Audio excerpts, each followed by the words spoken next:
హైవేర్స్ అహాన్ పాండే, అనితా పడ్డా హీరో హీరోయిన్లుగా మోహిత్ సూరి డైరెక్షన్లో. మోహిత్ సూరి ఎవరు? Aashiqui 2 director. Aashiqui 2 sensational hit. Yashraj films production house. వీళ్ళ ఇదిలో వచ్చినటువంటి సినిమా ఈ సయారా.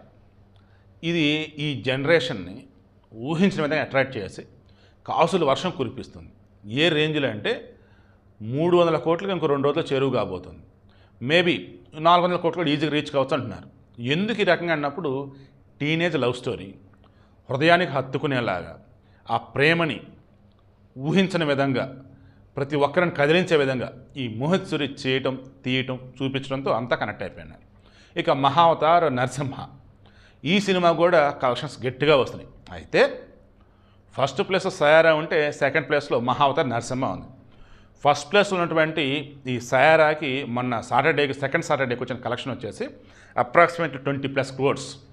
బట్ మన మహావతార్ నరసింహకి వచ్చేసి 2 కోట్లు 3 కోట్లు. అసలు డిఫరెన్స్ చూడండి. అంటే ఆడియన్స్కి రొమాన్స్ కావాలి, ఆడియన్స్కి ఎంటర్టైన్మెంట్ విత్ ఇంకా వేరే వేరే ఫీలింగ్స్ కావాలి, భక్తి అట్ ది సేమ్ టైం మంచి విజువల్ ఫీస్ట్ లాగా ఉన్నా కానీ అది తర్వాత. మీకు అర్థమవుతుందా? మన దగ్గర కూడా కొన్ని హీరోలను ఏదో అడుగుతున్న సందర్భంలో యాక్షన్ సినిమాలా మీకు రొమాంటిక్ సినిమాలా అన్నప్పుడు రొమాంటిక్ సినిమాలని అడుగున్నారు. అలా అలవాటు అయిపోయింది జనాలకి. ఇంకా నేను చెప్పదలుచుకోవట్లే. ఆ సయారా సినిమా చూసిన కనుక ఉంటే ఎందుకు మీకు అంత నచ్చిందో కింద కామెంట్లో తెలియచేయండి. మహావతార్ నరసింహ సినిమా వచ్చేసి నేను చూశాను. ఆ సినిమాకి సంబంధించిన తర్వాత డీటెయిల్గా ఎక్స్ప్లెయిన్ చేస్తా. బట్ అందులో చూపించిన విధానం ఉంది కదా, హిరణ్యాక్షుడు హిరణ్యకశిపుడు దితి గర్భాన్ని ఎలా పుడతారు, ఆ తర్వాత వాళ్ళు ఈ లోకాలను ఎలా నాశనం చేస్తారు, ఆ తర్వాత భూదేవిని కాపాడటం కోసం విష్ణుమూర్తి ముందు వరాహ అవతారం ఎలా, ఆ తర్వాత ప్రహ్లాదుడి యొక్క భక్తిగా మెచ్చి ఈ హిరణ్యకశిపుడి యొక్క